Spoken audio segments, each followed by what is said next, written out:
specialty is infiltrating cults to enter these closed groups, gain their trust, and come out alive with as much confidential information as possible. He has seen gurus drive their followers to madness through manipulation, children conditioned to obey without thinking, followers deprived of sleep, forced to scream, convinced they were speaking to God or to spirits. He has seen people disappear, huge places of worship. For years, he conducted impossible investigations. He lived undercover, attended forbidden rituals, and he risked his life to understand what was hidden behind the spiritual facade. Tonight, exclusively for StoryCube, he reveals his most dangerous, disturbing files for the first time. He shares behind-the-scenes details of his job, infiltrations, discoveries, and what it's really like to spy inside a cult. Make yourself comfortable, turn off the lights, and get ready to dive into a world where faith becomes a weapon, a world where manipulation leads to death. Welcome to StoryCube Dark Cult Special. By the way, let me remind you that StoryCube is also available on Spotify, and you have made this show the #1 storytelling podcast in France. Thanks and enjoy the episode. Everything is designed to quickly draw you in, putting you in a trance-like state. The number I have in mind needs to be checked, but we're talking about roughly 10,000 adults who go missing. People have gone so far into their theme that they've ended up considering themselves to be in a bodily vehicle. And that to travel to Sirius, since that was the goal of the journey for the people of the Order of the Solar Temple, it was to reach Sirius, where there was supposed to be a civilization waiting for them. And the solution was, since their physical bodies kept them tied to Earth, the solution was to leave their physical bodies. Sadly, they died. Around 70 people lost their lives across 3 countries. Some were found with bullets in their bodies, so they were probably helped. Hello everyone. Today on StoryCube we welcome Benoit, who has an unusual but interesting job. He's a private detective who specializes in cults. And today, I thought it would be interesting to do an episode that goes back a bit over the investigations he's conducted and the infiltrations he's carried out. And we even talk a little about the different types of cults you can find, and he shares his opinion, his point of view, and so on. Benoit, welcome. When we invited you to StoryCube, you sent us this clip.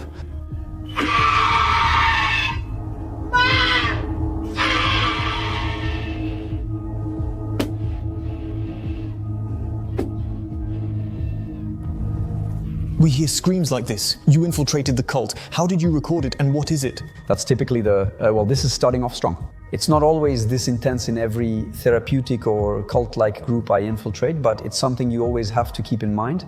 It's pretty hard to anticipate, since it generates strong emotions. But in any group, there can be moments when the topic leads to appealing to emotions. Just like that, the deepest ones, the most dramatic ones actually among the participants. I wasn't expecting it that day, but it happened quickly, maybe after half an hour. I'd only been there about 30 minutes when it happened. So I have to deal with it right then and there.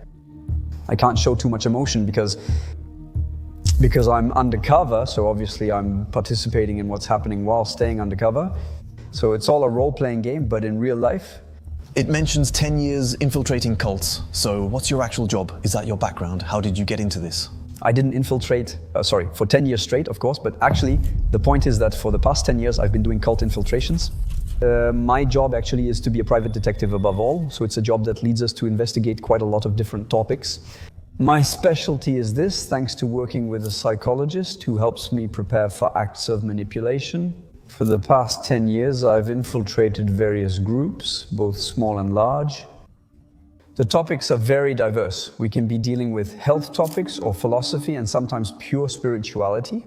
I adapt case by case and always do so systematically. Actually, I don't work primarily for the public interest, even though it quickly ends up relating to the public interest. But I mainly work for families, so for private interest, now to get a bit of an inside look at what's going on. And in the end, to be able to bring that out from the field and to produce an investigative report, since that's generally my job, so that it ends up in court. How does it actually work? Do people contact you to go, I don't know, they tell you, I have a friend who's in this place, I'd like you to go investigate there, or how does it happen? Yeah, that's it then. I usually say there are 3 types of people who make requests. Most often, it's families who are worried about a loved one who has changed radically or even disappeared. It has happened, we'll probably talk about it again. Another type of applicant is parents who have separated. And at some point there will be a legal issue about child custody. And in France, the person who handles these cases in court, the family court judge, only judges based on one thing, the best interests of the children. So my job actually is to make sure that the belief held by one parent and not the other doesn't cause any problems for the children's upbringing. Some beliefs greatly affect children. The third applicant type is former followers, which is rarer. Some people leave cult groups on their own and feel completely lost, who don't know how to handle it, how to find direction and rebuild. And sometimes people remain in the sectarian group they left behind, friends, and they don't know how to build their life around that. Should they complain or try to remove them? If I can help at my level, I do. It's part of my job, though not alone. Earlier, you mentioned a second category involving children. Have you seen children in cults? Yes, it's common actually. It's quite common. There aren't really many limits in the sense that there can even be cult-related themes that particularly interest children. I'll give you an example, but related to New Age. It's a well-known example in popular culture, but we have all the storytelling around what we call crystal children. And so, by definition, it's a categorization of children who are going to be a little bit different and who will be considered different. We'll refer to neuroatypical children as different, not because they will have a biological cognitive difference, but rather because they are connected by channeling to deities, to extraterrestrials, to ancient civilizations. And that necessarily, first and foremost, actually affects children. So how does it work? Are there groups of children who believe in something, or is there a hierarchy? It can start without people seeing it coming. For example, from a private school with an alternative teaching method, where they're going to classify the children, and where instead we might see in this one a rainbow child, in that one an indigo child, in another a crystal child. And then after that, a whole rather offbeat educational theme will unfold. And what if the authorities don't monitor a certain number of institutions? Or it could be associations, for example. Not necessarily schools, but extracurricular associations, you know? If they don't have any control over what happens inside these institutions, well, it gradually gets into the minds of the children and then the parents. And that's how a sectarian theme takes hold. It might be a silly question, but what do they actually get out of it? So do you see someone who wants to have children in a sect? Financially, there's nothing to gain from it. So what's the real interest behind it? Yeah, because we often have the image of a sect with a guru in mind.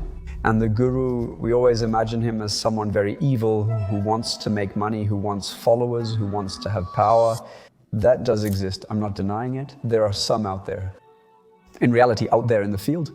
But there are also, above all, a lot of cult-like abuses that are based on beliefs, let's say, spontaneous and good faith. People inherently have beliefs they've gained through movies, literature, or even a group they've come across. That's how spirituality will spread, a mix of different things. I was going to say again, in all good faith, with all kindness, thinking they're doing good, first and foremost, for example, for the children. With no agenda like making money or controlling people. It's almost more dangerous in the sense that the manipulative phenomenon is still there. It's the same. We're still going to want to convince. Sectarian themes are like that. They're varied and widespread. It's not just the pyramid-shaped cult with the guru. There are quite a few cults like that which exist, which are rather nebulous. There are cases like that where things went wrong, I don't know, where suddenly there was a problem with the children, where they disappeared, or on the contrary, they were... Returning to the topic of disappearance, many people in France go missing today, not just children. Sometimes children go missing with their parents, but most child disappearances quickly alert authorities. Since children are vulnerable people by definition. Adults, on the other hand, we have a certain number of adults who disappear. The number I have in mind needs to be checked, but it's about 10,000 adults who disappear, and many are not found. So some disappear of their own free will. In France, you can disappear if you have no debts or legal obligations. You don't have to answer to anyone. It's a constitutional right to move freely. But there are people who disappear in a worrying way, leaving letters or with themes like break-ins at their homes or things like that. These aren't always considered worrying disappearances since police investigate those cases. If it's not categorized as a worrying disappearance, there is no search conducted by the police. Because authorities ended the so-called search for families in 2013. That means that today, if someone in a family disappears, without there being any worrying circumstances, the authorities do not look for them. In that case, private detectives will mainly handle it. And in that statistic, there are a certain number who disappear into cult groups that are spread across the country. Have you ever been, I don't know, hired one day to investigate someone who might have disappeared, maybe into a cult or something like that? Yes, absolutely. Unfortunately, I still have an ongoing case because the person hasn't been found. And in this case, it's a worrying disappearance that has been considered concerning by the authorities. So actually, I'm investigating in parallel with the police services. There's no conflict. We don't interfere with each other or compete with the police.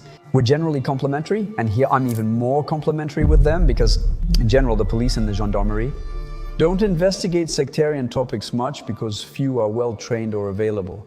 I don't blame them, it's just the way things are. It's not easy, and they can't be everywhere since it's such a big topic. I have more time because a family is commissioning me, which is the case here. A family that's worried because their mother has disappeared. She left a letter and abandoned her phone, documents, and everything else. So at first glance, it could have looked like a suicide, but everything was done to try to find her body.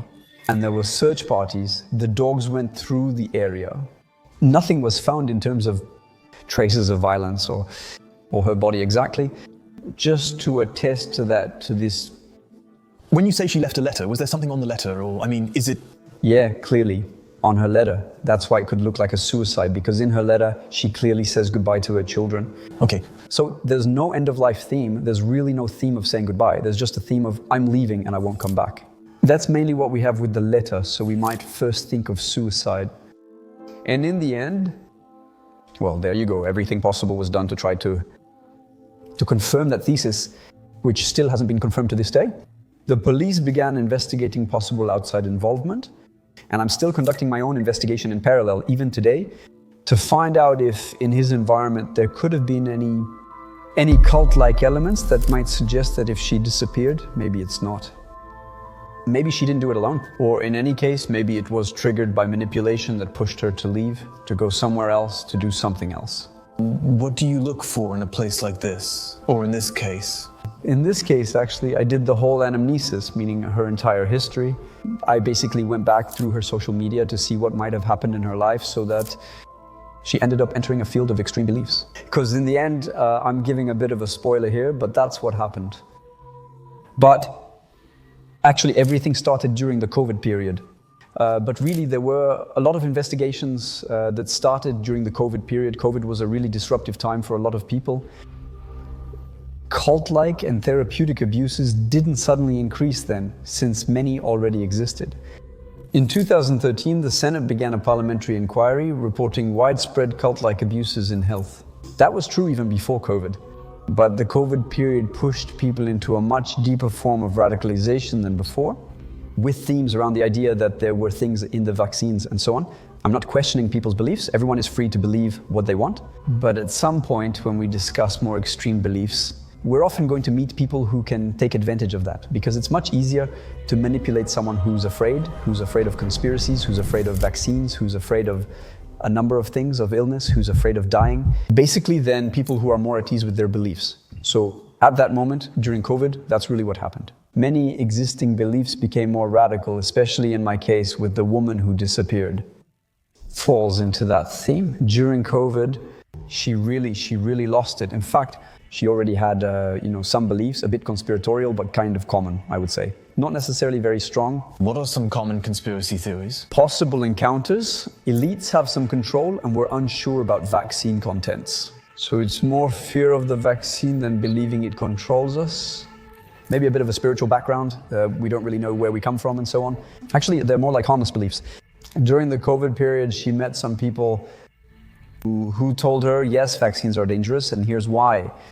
And with the theme around the idea that vaccines, it's paradoxical. It sometimes controls people with chips, but other times it kills them. In conspiracy theories, we're not sure where the logic lies. In the end, I'd say it's dangerous, like Russian roulette, because people will still cross. There, in this case, a guru, or at least someone influential, will lead them toward a stronger belief than usual. They'll have trouble getting out of it later. Once you get into a topic like that, confirmation bias and internet algorithms make you encounter only similar content. This just supports the idea that everything is dangerous and the elites control us. And her in this case. Well, when it comes to manipulation, we'll get back to that, but everything is always very gradual. But sometimes gradual can still be pretty fast. Progress doesn't jump from stage 0 to 10. It's gradual, though it can speed up due to certain conditions. COVID was one of those circumstances where really things progressed pretty quickly. And she went from the stage where vaccines are dangerous to the stage where, well, at least from the latest information I got about her investigation, where she probably imagined that she wasn't actually human and was probably an extraterrestrial soul in a human body. And that then led her to spend a lot of time with very separatist communities, actually. Because, you know, when you start to think that in the end you're not a human being an alien in a human body changes your daily experience. You see, that's where I was at the end of my investigation. How did you come to those conclusions? So what are the things you found, message exchanges, or what did you... Sometimes I have to infiltrate sectarian groups to try to get information from the inside, because sometimes the information doesn't come out. I don't systematically infiltrate, it's just part of my job. I have 2 boundaries established by case law, meaning set by judges, which clearly state that private detectives, we can do several things right away to gather evidence. But as long as we respect 2 limits, which are necessity and proportionality. So for me, there are some cases where I don't need to go undercover, and I'll be blamed if I do it.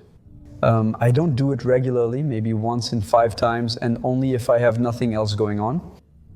There, on this case, the luck I had, in quotes, is that it was a lady who was, I refer to her in the past tense, I hope she's alive, but for that part of her life, she doesn't do it anymore. She used to be very active on social media, especially Facebook, since she's from that generation.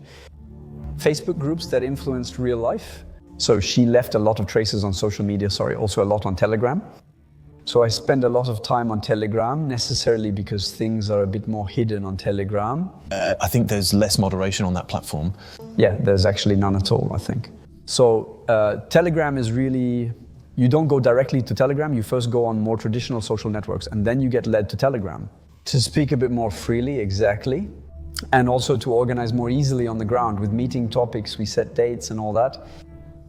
So she left several traces, allowing me to reconstruct her beliefs progression. And in the end, she was actually sharing posts or liking things that were really extreme and were actually more like science fiction. Either way, it reminds you of science fiction. What kind of post is it exactly? The posts she was liking at the end actually were connected to a major key theme that's often found in New Age circles. We'll revisit that later, since we're now discussing New Age beliefs and people who claim to be extraterrestrials in human form. Their purpose actually is to leave the standard earthly plane. If I can put it simply, it's to join a higher spiritual plane, which they call the 5th dimension. And so thanks to them, it's a bit like their ambassadors.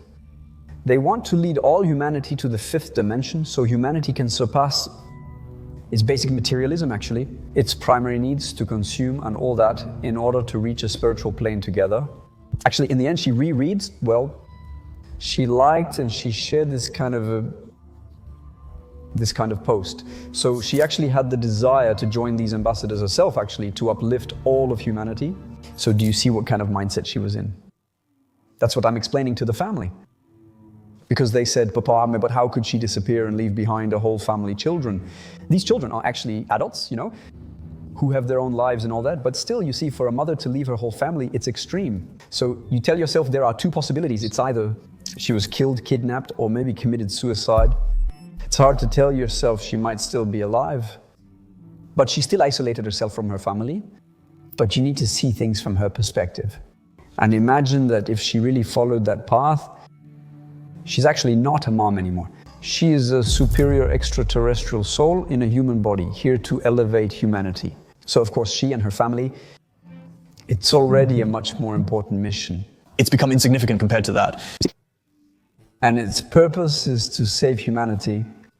She believes she'll find them regardless, because if she doesn't find them in this physical life, she'll find them in the 5th dimension, in spiritual form. And how do they, for example, in this type of cult, reach this 5th dimension? Do they reach that dimension after death? We have many ideas, but what is it actually? Unfortunately, that's case by case, since the belief isn't always consistent. It's not thousands of people who practice this belief in the same way. Different small groups will use various methods to access the 5th dimension. Many will say we do it little by little, through meditation, through out-of-body travel, because some people imagine they can leave their bodies and travel with their soul. So actually, wherever they want. And indeed, it's never excluded. In a group, they think, yes, we all die eventually, because our physical body prevents us from traveling freely through our astral body. In any case, to get out of this physical prison so we can move freely like that through our soul. So that's really, well, once again, Russian roulette. Because if you end up in a group that has that kind of theme, in the end, you might think, why not die to go to another dimension? Well, it inevitably becomes extremely dangerous. And unfortunately, we have a case like that in the news. It has happened. And there are dozens of people who have died because of this issue. What was it? The Order of the Solar Temple. I encourage people to look into the history of the Order of the Solar Temple or Order of the Solar Temple during 1995 to 1997. This made people in France realize there was a problem with cultic deviations, leading to several measures being implemented, including a ministerial body dedicated to this level of vigilance. In the 1990s, it began with a gentleman who was originally a homeopath, Luc Jouet, to name him. It begins with a simple therapeutic drift, a questioning of medicine. We can do better with homeopathy, and so on. I have nothing against homeopathy, but it's not scientifically founded. But well, in the end, it doesn't really matter, as long as it doesn't turn into a sectarian drift. But in this case, this person gives conferences and so on. She associates with a man who is, let's say, much less in an empathetic theme, but more in a theme of doing a bit of business with those beliefs. And so the belief forms around these two characters, the Order of the Solar Temple. And little by little, they organize meetings with themes about of rituals around the Templars. And so with special effects. Some followers know it's special effects. Some say, even if it is, it doesn't matter. It's still cool and makes for beautiful rituals. But how do they go from therapeutic stuff to Templars in the end? What's the... That's what I was explaining to you earlier. It's the mechanism of progression. People often get into a cult-like drift through a small window. Here, it's questioning medicine and therapeutic drift. Gradually, we begin to believe there's a deeper spiritual aspect behind it all. In the Order of the Solar Temple, they created their own beliefs, which could change at any time. Many therapeutic excesses are occurring nationwide, but not all lead to major cult-like deviations. But since we're never far from spiritual beliefs when it comes to a number of therapeutic excesses that can't explain their foundations in any way other than spiritual, it's easy to add folklore to it, you know, with invisible beings, ancient civilizations, or extraterrestrials. Gradually, you piece together some belief. They created their own lore, essentially their own story. Yeah, they threw that together. They started with just a few dozen people, then a few hundred. That was before the internet. Imagine how much faster these movements can grow now. So what's the issue, the goal of this cult really at that point? I mean, what are they actually promising behind all this? The goal of the cult basically is really like the old-fashioned cults, which is to provide spiritual answers to a number of things about the fundamental questions of life. Gradually, the aim is to save humanity from itself, which is really the theme of old-fashioned cults. Even now, that's still true, since the New Age fits in. As I mentioned, with the fifth dimension, we're still focused on saving humanity. Everyone approaches it with their own folklore. Initially there were few, but then they got involved. But in the game that in the end brings people in, well, generally they actually attracted people who clearly... Often you hear that the victims are people who are weak. That's not the right explanation. They're not actually people who are weak. They're people who end up in a situation that puts them in a position of weakness when it comes to manipulation, to be more precise.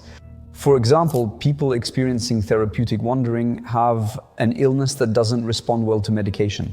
They may seek magic elsewhere to feel reassured. People who might be experiencing psychological wandering, they feel unwell, they don't know how to fix it. People who are in spiritual wandering, we all ask ourselves questions, and sometimes we look for answers in groups that will provide us with those answers. But unfortunately, it's not just that.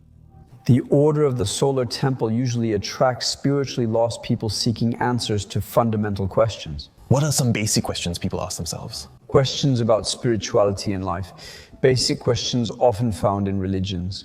So what are they? So who created man? Why are we here? Things like that? right? Where did the universe come from? Who made man? Why are we here? What can we do? How can we improve things between us? So basically, these are questions that are pretty legitimate to begin with. But depending on the person we come across, we might get some facts that go a little too far. Here, the Order of the Solar Temple. The people went so far in their beliefs that they ended up considering themselves to be in a physical vehicle. And that to travel to Sirius, since that was the goal of the journey for the people of the Order of the Solar Temple, it was to reach Sirius, where a civilization was supposed to await them. What is it? Is it like a planet? Yeah, it's a star.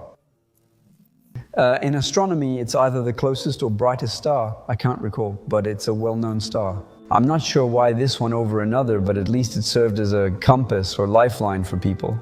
They thought joining Sirius was necessary to help humanity, since humanity seemed lost on Earth.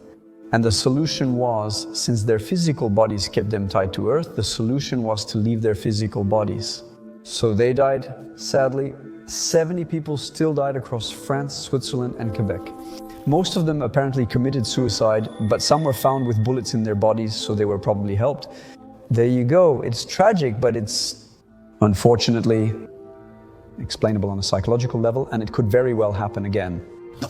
You mentioned earlier the undercover operations you did. Are there other undercover operations like that? Well, you actually talked more about an investigation you did, but is there a case where you really managed to get inside, actually, into a cult? And find things that are sometimes dark, sometimes not. Yeah, I mentioned cases to you that I didn't investigate. I was just a kid, you know. Well, I'm old enough to still remember those events that you can notice. Maybe that's why I took this job. As I said earlier, sometimes I lack outside information and must look within. So I went in, and over 10 years, I didn't cover everything, of course, since I can't claim to know it all. I've covered a pretty wide range of slightly different beliefs. Specifically in the field of health, in the field of philosophy, in the field of pure spirituality, in the field of ecology, in the field of conspiracy theories. And so it can range from my infiltrations, from simple therapeutic drift, where I'm actually a bit of a mystery patient testing out a therapy. It even went as far as, well, not just a little, it actually went as far as a cult, just like you would imagine. There you go, with a community, with prayers all day long, with gurus. And it's also hard to adapt, actually, from one to the other. That is to say, even a little so-called therapeutic session, which might last just an hour or two, is extremely hard to prepare for. Because you have to manage to play a character to get what you want without getting caught as a pure sectarian drift. The preparation time is actually extremely long because you can't just jump into it like that. Can you give a more concrete example of when you infiltrated, without naming names? Yeah, so I'll give you several examples. But to start, let's say with an example that's a bit more like what people think of as a cult. Now, I'm in a castle in central France. I won't name it, but people will probably guess. And it's a belief, I was going to say a Hindu-like religion, with lots of prayers throughout the day, lots of mantras all day long. You have to repeat the same mantra. A mantra is a short phrase in Hindi, not French, that you repeat all day. I think you need to repeat it around 1,700 times. So there's this theme, kind of repetitive. The difficulty in my case, well, the difficulty. Me, anyway, why am I doing this in this case? It's that I actually have a theme of separation at the beginning of the parents. And one of the two parents has this belief and not the other. So the parent who doesn't believe in it is worried and wants to know if inside it could potentially be a little bit dangerous, possibly for the children. Are there any already? How are they managed? Can belief itself have an impact? Once inside this community of this castle, I had already realized there were children. So no, it's not that the children were necessarily totally indoctrinated. They were still a bit apart, but they were in total freestyle.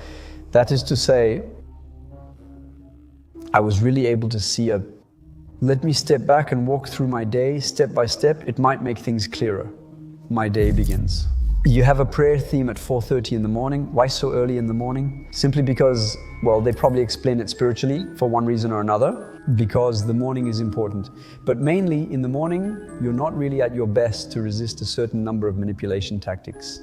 You can find images of that cult-like drift in some of my reports. People can get a glimpse if they're interested. It's not necessarily a completely closed community. I actually infiltrated at the moment when there's an event. It was summer during the COVID period. You have to put this back in 2020, so with the mask mandates and so on, that's important. But so there's an event actually around some god, around that religion. For me, from the start, I build my legend, my cover story. I have to look like someone who's interested, actually, so I can get invited. So I contact them little by little, like that, by email and so on, by phone, by text, whatever. That's where I'll actually find a way in to be able to communicate with the people organizing. And then I go there. When I join groups in isolated places, I often end up in completely remote areas that are nearly dead zones. I always need to remember this theme of saying, What is a dead zone? a dead zone means no phone signal. There are still a few in France, rare, but some areas have almost no signal or none at all. And me, as a private detective, I'm on my own when I go undercover. That means I don't get any help from Mivilude. That's the well-known organization in charge of monitoring cult-related abuses, or the police backing me up. There are a few people who know where I'm going, but basically I have to be ready to get out if I need to. Usually in places that are more isolated than others. I have to be as self-sufficient as possible, especially since I have my gear, my hidden camera, my batteries, and a number of other things. So I usually go there with a van so I can be completely self-sufficient. So there's all that to organize. That's how I get started. From the first night, you're thrown right into it. That is to say, you have to imagine being at a festival where there are dozens of people dressed as tradition requires in those groups. I was going to ask you then, are there really dress codes? There are different levels. You have the tourist, let's say a little bit religious, who will be kind of laid back, if I can say that, trying to connect a bit with the religious theme. But you also have a number of people who have risen in the hierarchy, who are, let's say, monks of the religion. And they will really be dressed as their dogmas require them to be. What are they? Are they all in black? No, they're very colorful this time. They're in orange this time. Imagine arriving somewhere where most people already know each other since they're regulars, and where almost everyone has shared this religion for a very long time. So they all know the codes and so on. So you have to put yourself in that position, in the mood to immediately get into the same vibe. And on the very first night, there's a big dinner and so on. And on the very first night, when it comes to COVID, it's a free-for-all. Posters everywhere say to keep your mask on or the cops will shut down the event.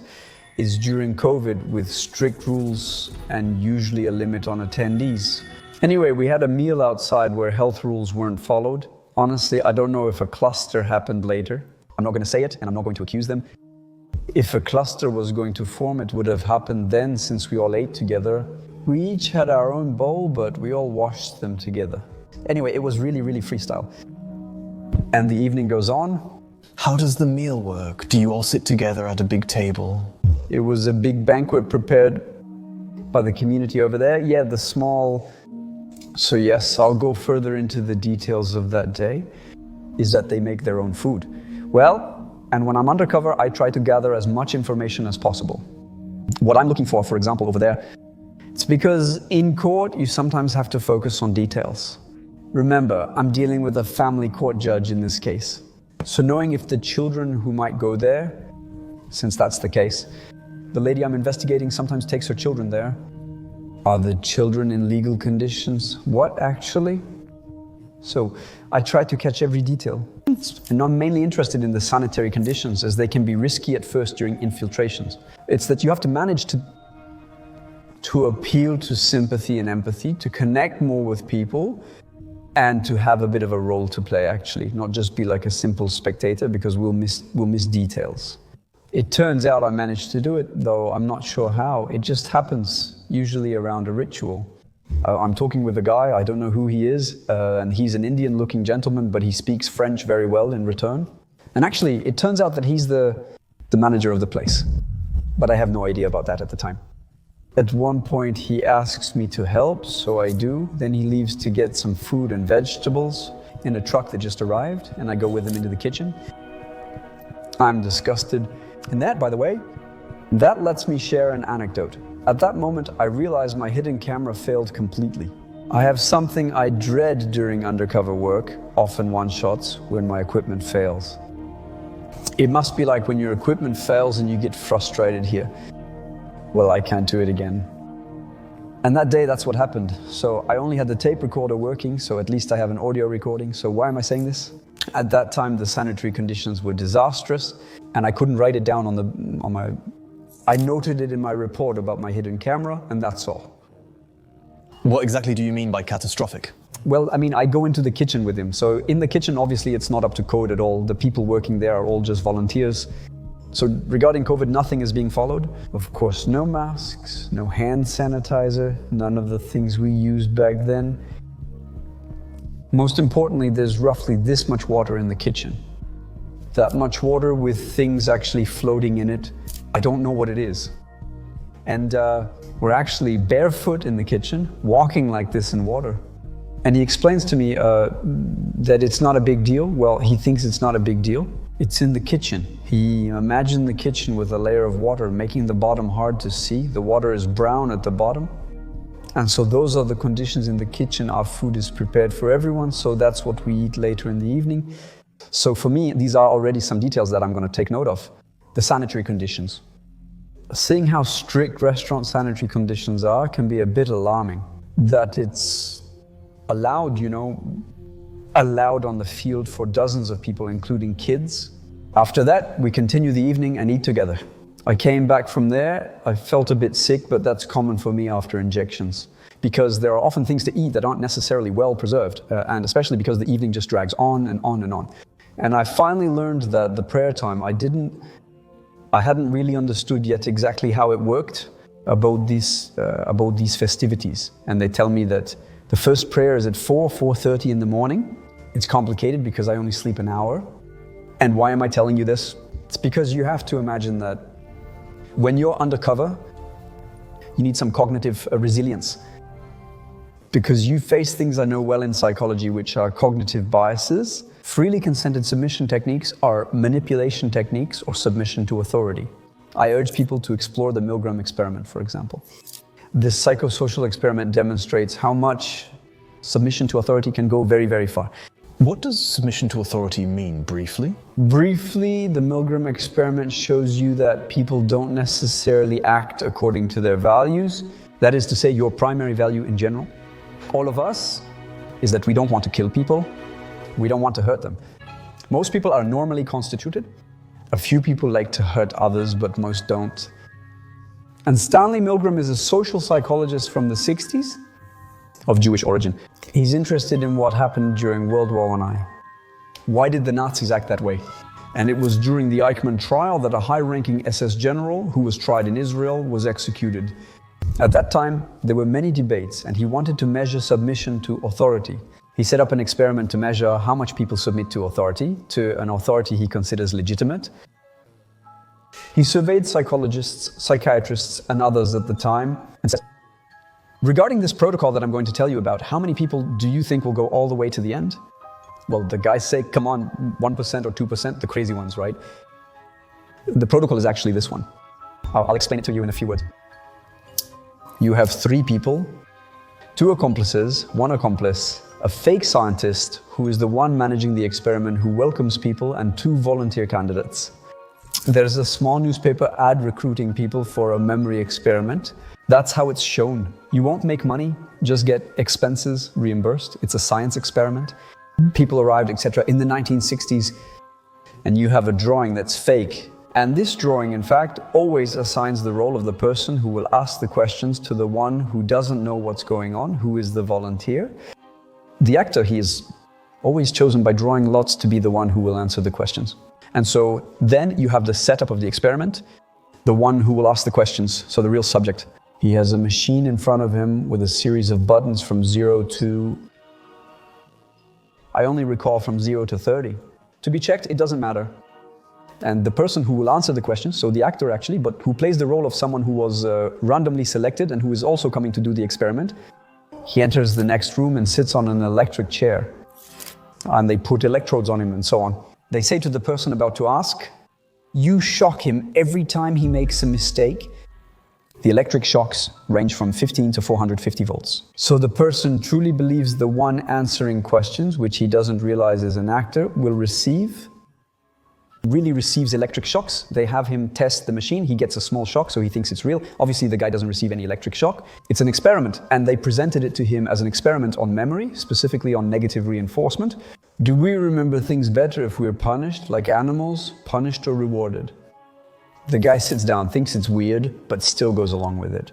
And the experimenter then, who represents the authority, tells him to start and gives him the list of questions to ask. The guy asks questions to several dozen people in different versions of the experiment. It's interesting. Well, your turn. I'm going to ask you how many then? It ranges from 15 to 450 volts. On the machine, you wrote the shock it generates for the person who receives it. There are light, medium, and then extremely dangerous shocks, with the last one marked by 3 crosses to show it's deadly. As people give the shocks, the other person reacts. You actually have an audio recording, so that everyone is under the same conditions.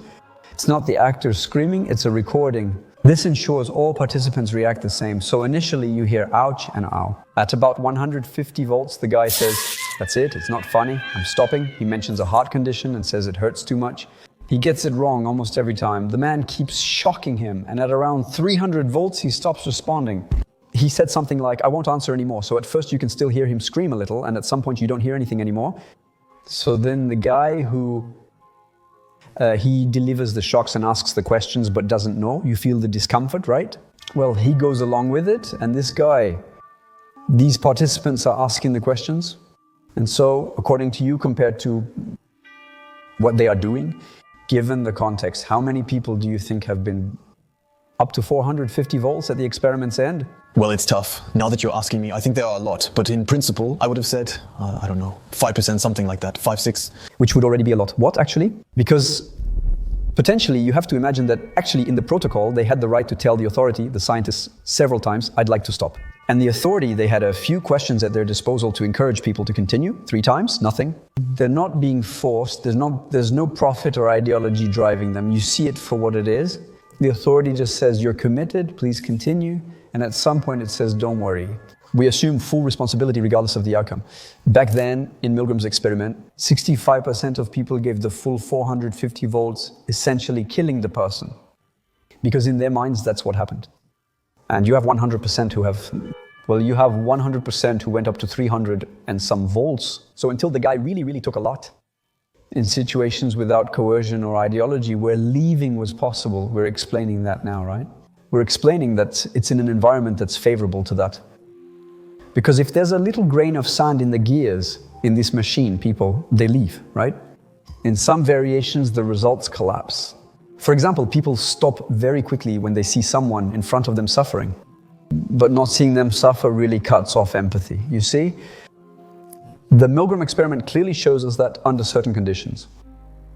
If people see authority as legitimate, they'll go far. In cults, do you always see the guru as legitimate? Sometimes the guru is seen as the son of God, an all-powerful alien, or whatever you imagine, right? But it's always a real authority, so you need to be in the right mindset of the Milgram experiment, but in a sectarian setting, unlike the original experiment. Sometimes I've seen those things myself. So, these are phenomena that we can aware of. Those who took part in the Milgram experiment or similar situations experienced the same effects. They won't repeat it, right? Since they'll really feel it. We explain why people don't resist in the moment, how some resist and why others don't, because a few left during that time. Being aware of these cognitive phenomena can help protect people. That's also what I want to convey. Sometimes be wary of your automatic behavior. Actually, we sometimes tend to react a bit mechanically, and if we add beliefs, it makes things a bit worse, right? During your infiltration, do you leave or discover anything else in that part of your story? So, as I was saying, you see, you have these cognitive phenomena. Those people, for example, in Milgram's experiment, they just went along. Nobody's forcing them. They're relaxed and free to leave anytime. I started my day at 4:30 anti-meridium after just an hour of sleep. I barely ate the day before. And let me remind you what I saw in the kitchen. My stomach is empty. I had a few things planned in my truck, but it wasn't much of a meal either. And so, you know, you're going to face some cognitive challenges, which can be a bit tricky, especially when you're physically really weakened, because it's 1 in the morning, because you haven't eaten, and because you find yourself in a gathering of people. Those who come at 4 in the morning are the most dedicated. They truly want to pray because you have to really want it. And with people are stationed at the 4 corners of the temple, since it's a temple. At the 4 corners of the temple, and who keep an eye on what we're doing to see specifically if we're following the rules properly. The rules actually for the morning. But so, I mean, you're in a temple, there are people watching, you all gather to go pray. It's crazy. It's literally what you imagine a cult to be. Yeah, here I gave you, there you go. I told you I'm going to give you the example of the thing, kind of the classic cliche image of a cult. Are they dressed in orange? Yeah, not all of them, because some of them are in a slightly lower rank, but yes, the most devoted ones, you can spot them, especially since they're kind of in a trance. So really, there's also a lot of music, there are some percussion instruments, so it's very catchy. There's also something a bit weird, but they're not the only ones who do it. We're separated by gender, women on one side, men on the other, and we don't mix at all, and we're really not allowed to mix. And actually, we don't even do the same things at the same time. Here, it's really the sect is just as you'd expect, following this theme. With catchy percussion, mantras to fix, mantras to repeat, and then guys in the corners of the rooms who prod us a little, who ask us to, come on, to repeat things a little louder or to move a bit more. So do you end up repeating the same phrases like that? It's crazy. Imagine someone walking in nature and seeing a group reciting prayers in unusual outfits. It's wild. You might run into them on the street, it can happen, but here, when I go, it's in a completely isolated castle in the middle of the woods. They're in a closed temple at 4 a.m. Yeah, but the situation is still crazy, right? If you have any affinity for that belief, everything is designed to draw you in quickly, to hook you from the start and to get you into a sort of trance-like state. At 4 in the morning, there aren't any children yet, but at sunrise, around 6:30 or 7 o'clock, there are. There were kids. In the room, there are kids with us. There are kids who start doing the same thing as us, you see. There are kids who also start reciting the kids aren't in a hurry, we're not necessarily asking them to do it. But since the whole atmosphere is centered around that, you can't really do otherwise. It's like being in the sea with waves. You have to go with the flow because they toss you around. But here, the kids, they've learned, It's because there are times when we do group activities and other times when we do things in pairs. It doesn't matter, you see, but it's all actually ritualized. Are there any choreographies or similar things? There are small wild choreographies, but you try to follow along. That's pretty much the whole day, with some storytelling about their beliefs. There are mini conferences discussing why this belief is better than others and why the rest aren't as good. So, a form of what people commonly call brainwashing. Brainwashing doesn't exist. Actually, it's psychological phenomena that I was explaining to you earlier. Cognitive biases, freely given submission, all that explains things very well. All day long it sinks in, you see. When I left that community afterward. I had planned to stay 48 hours, but I didn't stay 48 hours. I stayed maybe about 30 hours. I left kind of abruptly, as soon as I could get out of there, actually. How do you even manage to get out of there anyway? Well, I had a van, so basically I just left all of a sudden, actually. Do you notice when nothing's happening and then leave? That's right. There was a brief afternoon downtime, some sort of free time. Try getting outside to recharge. I didn't really recharge, though. You went to recharge, but out in the world? I had the mantra in my head and the music, which is very characteristic of that movement, stuck in my head for several days. At night, that's how our brain works. When you repeat things, even just gaming, you see you're still playing, you're still in your game at night, For me, it wasn't the game, but that thing that kept returning. What's it like? Is it like movies, with music looping repeatedly? Actually, the purpose of those rituals, so in the form of mantras repeated non-stop, it's a mantra that's repeated as a chant, actually.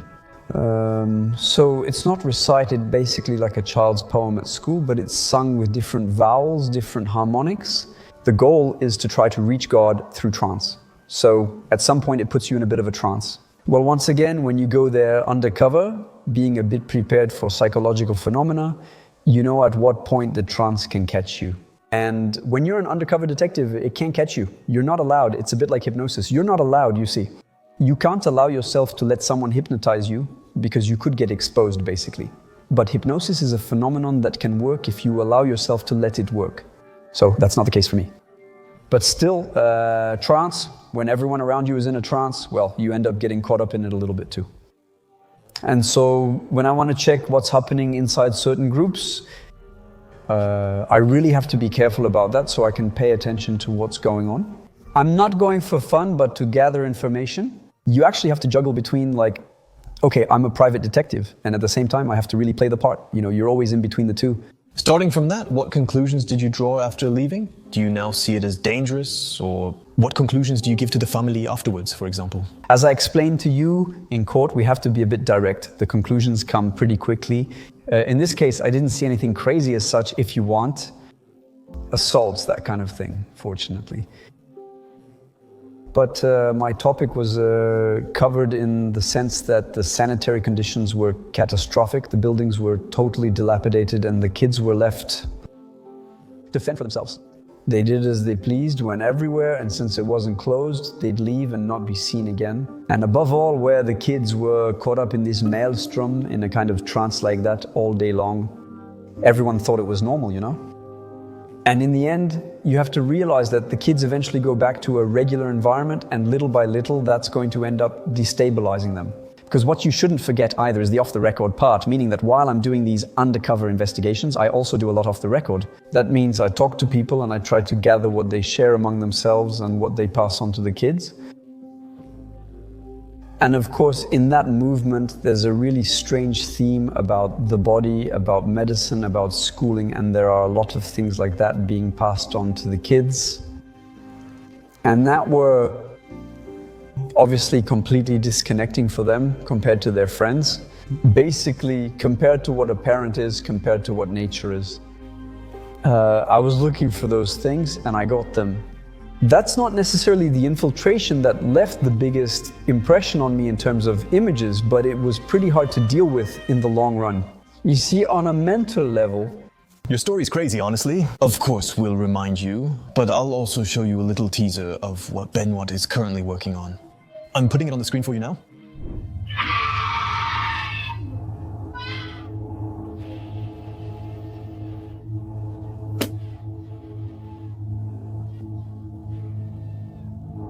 Did you just hear that? It's a brief excerpt from one of my undercover investigations. That day, I was less than 2 meters away from the person, and I was stunned because I wasn't expecting it. I've spent 10 years investigating therapeutic and cult abuses. 10 years that regularly I infiltrate right into the heart of extreme manipulation. Today, it's urgent that I testify about it. Benoit, to remind you, for those who might not have followed from the beginning, you're launching a documentary about your infiltrations. What exactly are you launching? The goal is actually to use all the hidden camera footage I've collected over 10 years, which is still completely confidential to this day. Since I make them, as I explained to you, only for the purpose of the investigation. And here the goal would actually be to use them to inform the public about what can happen. That is to say, I've been infiltrating different movements regularly for 10 years of therapy abuses and cult-like deviations. And today it's actually a phenomenon that's still quite unknown. And above all, I realized that the victims were kind of left on their own. They're not really getting much help, you know? So it's really, the main goal is to show people what's really going on behind all this, the other side of the story. And at the same time, to have other people around me speak out, experts, witnesses, victims, so that together we can become more aware of the phenomenon. I realize there aren't many of us infiltrating cult-like groups. I'm not alone, but it's true there are very few. Among private detectives, I think I'm almost one of the only ones because I'm lucky enough to work with a psychologist. That lets me do it, and today I think it's important not to keep it to myself. It's a bit of a calling and public interest. So obviously we'll put the link in the first line of the description. For those who are interested, don't hesitate to go check it out. For your information, Benoit is launching a Ulule campaign for his documentary. The link is at the top of the description. Go check it out, it's amazing. For the rest, I'm showing 2 other episodes on the screen. Feel free to click and stay with us. I'll leave an email here if you want to join StoryCube. This was Noah. Let us know if you enjoyed this episode or want another like it. Good evening.